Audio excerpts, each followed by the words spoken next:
Once a young man was passing by a group of soldiers. They asked him the password. His response, Cristeros, Christ the King. Their reaction, they cut off his ear with their sword.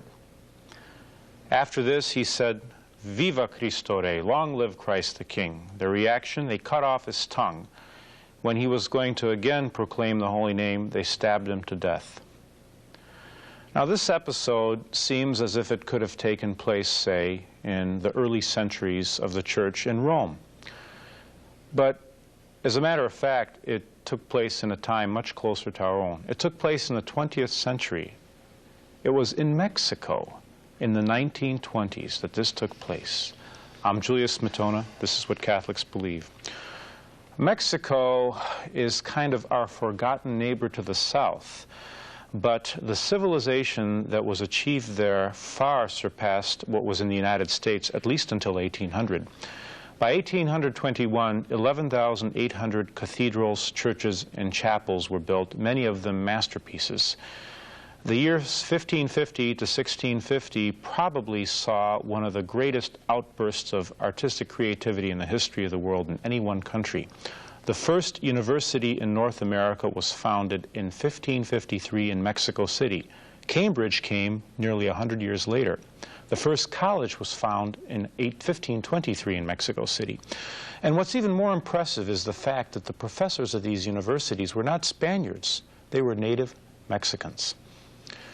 Joining with me today on What Catholics Believe to discuss the Cristeros are Father Clarence Kelly, Spiritual Director of St. Joseph's Novitiate in Round Top, New York, Mr. Jose Lupe Atilano, a parishioner of Father Marachka's at St. Anne Church in White Bear Lake, Minnesota, and Father William Jenkins, pastor of St. Teresa of the Child Jesus Church in Parma, Ohio. You know, it's the accomplishments of Mexico when it was called the New Spain, the remarkable culture it achieved, the thriving economy, started to go down. First, they're basically not recognized, and people are not aware of the accomplishments. And they started to lose ground after Mexico gained independence from Spain, when socialist and Masonic elements grabbed control of the government. What's generally not known is, although the country is 97% Catholic, to this day it is against the law for a priest to wear a Roman collar in public. This happened as a result of the Constitution of 1917 after the Mexican Revolution. But a period of history which is generally swept under the rug is that whole period, 1917, 1935, when perhaps among the greatest persecutions was launched against the church that anywhere. Heroic martyrs were found. And what's remarkable is no one is aware of this. Americans are not aware of this, and even Mexicans are not aware of this. Lupe, maybe perhaps you could tell us about what conditions were like, say, in the 1920s. What kind of restrictions were faced on Mexican Catholics? Well, we have here for the early 20s, very several restrictions were applied to the church. But the most disastrous restrictions became in 1926, when the government of President Calles decided to shut down the church and to imprison and put to death anyone who would be in his way. As a result, many souls died. I understand that there was just an incredible anti-Catholic fury amongst these government officials. One named one of his children Lenin and the other Lucifer.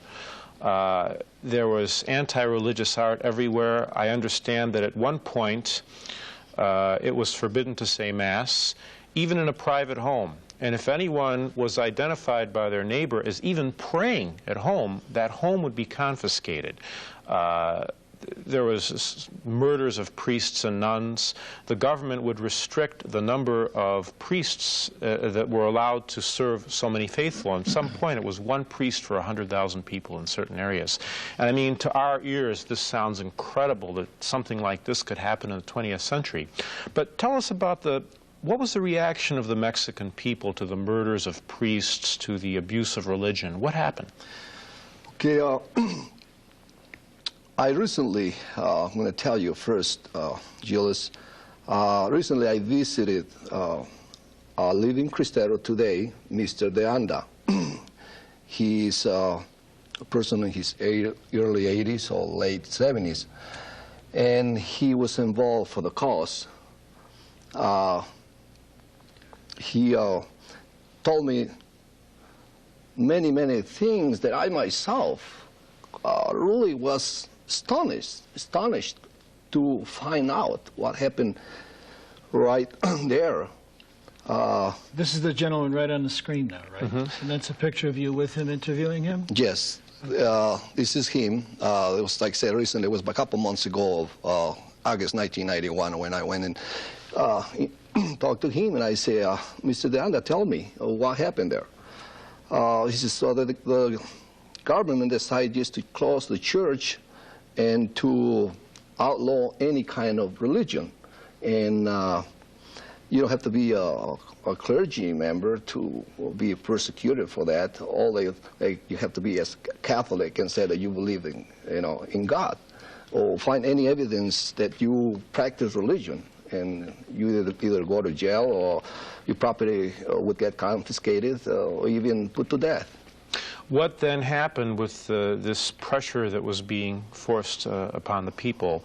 Did they attempt to resist in any way? Because, mind you, of course, this country is 97% Catholic, and yet this happened. Yes, the people respond very positive after they saw the most precious gift that they received in life was taken away. Lay people organized among themselves and went to rescue of the church. What is that most precious gift you mean? Well, the religion, our Catholic faith. I was amazed to read about the devotion of of the Mexicans. One priest wrote a book called Mexican Martyrdom, and they would have all-night adoration with thousands of people in the cathedral being there all night, with the bishop leading them all night. It wasn't like they were in for 15 minutes or 1 hour. They were literally there all night long. In terms of this armed rebellion, I've read of many just incredible martyrdoms where people died very heroic deaths. Government troops would come and say, trying to find a priest, where is he? They wouldn't say, so they'd cut off their tongue, or they'd torture them first, and then their response would be, "Long live Christ the King," and then they'd cut off their tongue for saying something like this. I mean, in one instance, there was a young man who was being hung for being a Catholic and for defending the faith, and what he did is, with his last breath, he loosened the noose with one free hand as much as he could, and he let out a cry, "Long live Christ the King."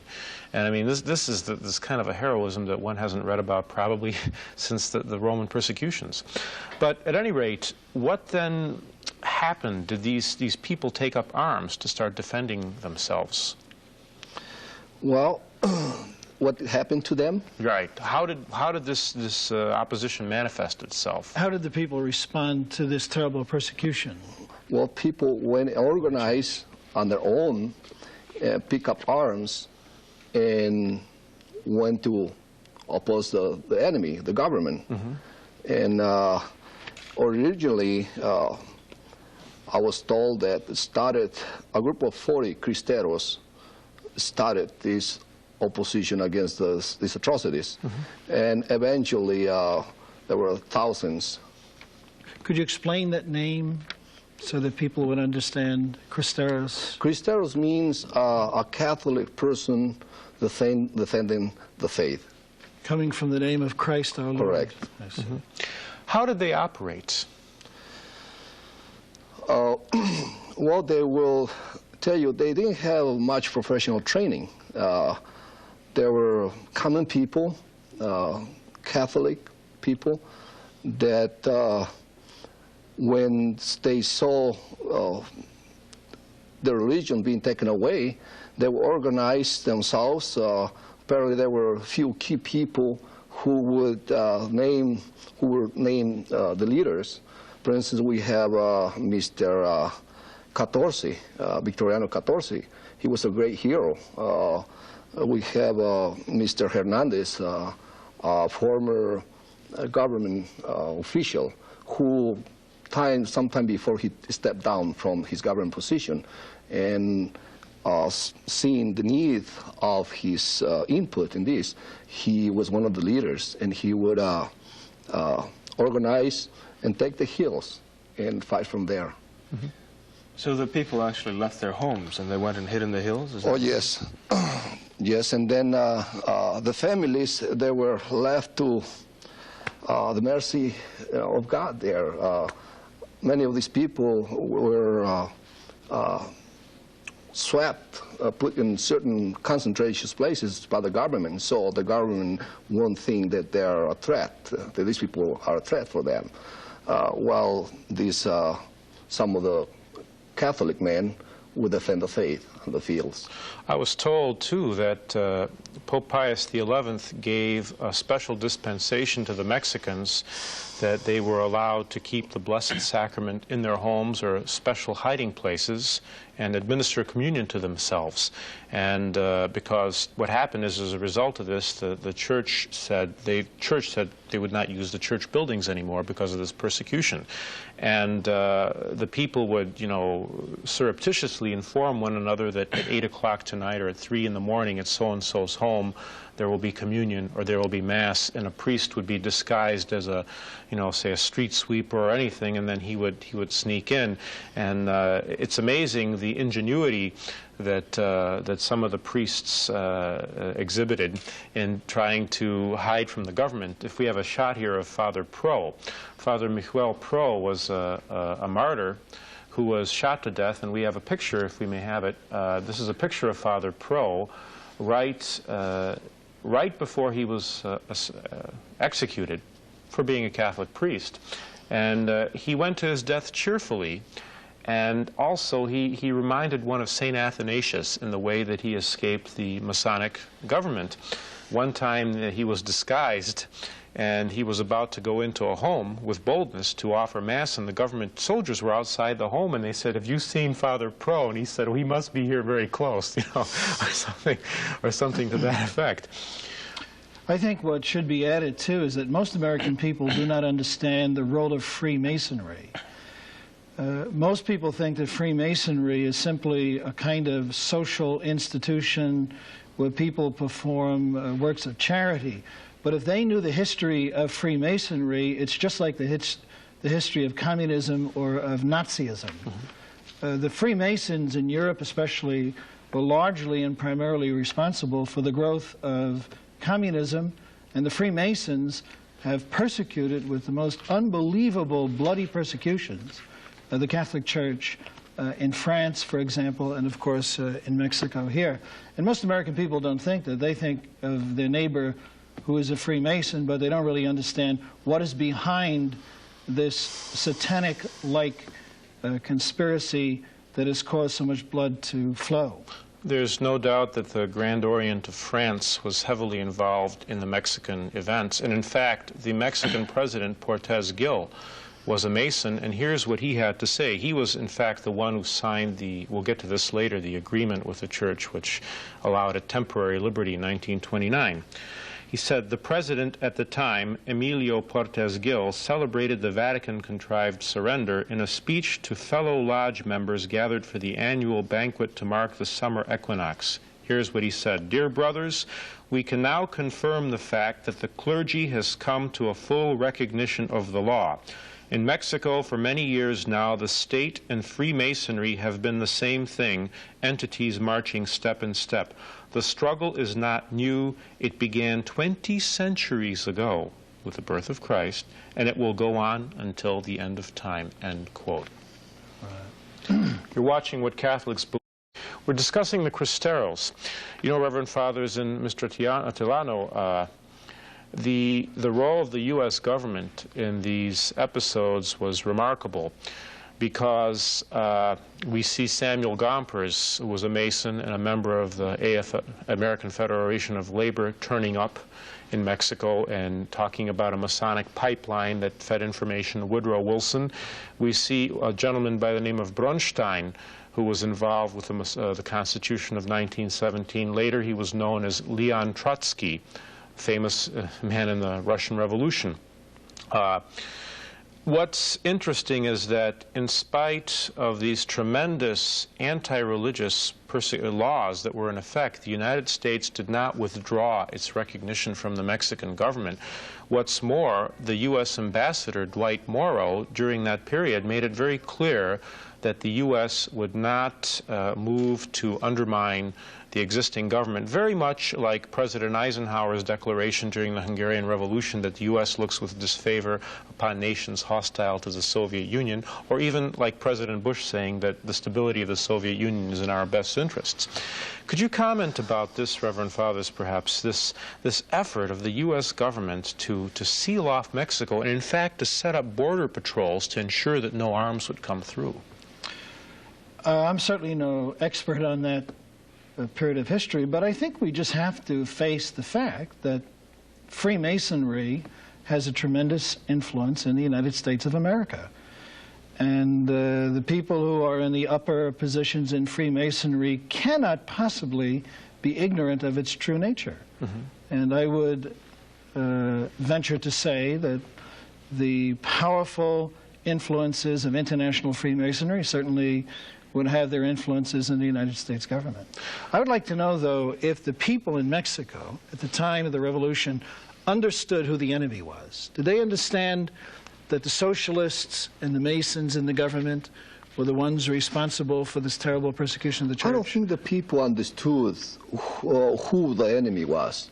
They knew there was a great danger, that they were the victims there, but I don't really know, I really think that they didn't know who the enemy was, and it was the more hard thing. Right. When they saw, for example, the unbelievable hatred mm-hmm. for Jesus Christ and the almost incomprehensible persecution of the Church of our Lord, the Catholic Church. Yes. What did they think? Did they think that these were insane men or agents of the devil, or?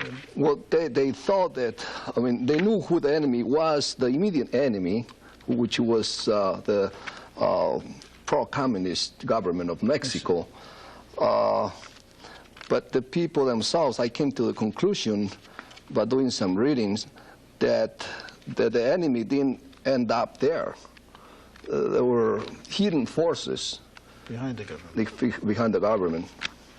But the people did not know that at the time, is that correct? Right? Mm-hmm. Mr. De Anda, is that the gentleman's name? Mr. De Anda, yes. He actually carried a rifle. Yes. And he bore arms against this persecution of the people. Yes. It was a case of the government actually attacking the population of the country. Correct. To eradicate the Catholic faith. Correct. Right. For 3 years, this gentleman defend the Catholic faith, put his life on the line just about every day. Where was he living while he was doing this during the 3 years? He was, well, he spent most of his time up in the hills. Mm-hmm. And unfortunately, the people, the families, they knew what was going on, and these Cristeros were always on the run.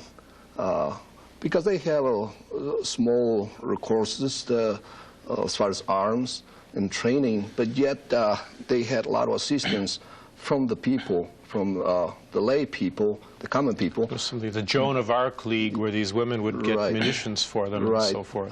There's a lot of women that would spend their time, dedicate their time manufacturing ammunition, homemade. And they would all of a sudden, these Cristeros will arrive at homes just to pick up some food or something and get back to the hills, all to pass the information that there's the enemy is approaching.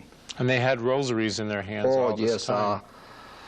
I should say this, I feel proud that my mother's father, my grandfather, support this cause for the Catholic. He defend the Catholic directly, because at night these Cristeros would come and get supplies from him. And he was put in danger many times, but he didn't care because he knew that this was worth it. And the most wonderful thing is that my mother tells me this, that every time they would arrive, this person with his group, they were always carrying the rosary in their hand, praying to our Blessed Mother for protection. You know, just to give our viewers a feel for this insane hatred of the Church in Mexico, I'd like to quote from the oath that school teachers were forced to take. In the presence of the Federal Board of Education, it began, I declare that I unconditionally accept the program of the socialistic school and that I will make it known and I will defend it. I declare that I am an atheist, an irreconcilable enemy of the Catholic, Apostolic, and Roman religion, that I will endeavor to destroy it, detaching consciences from the bonds of any religious worship, and that I am ready to fight against the clergy anywhere and whenever it will be necessary. Just incredible that this was the kind of pledge that was required.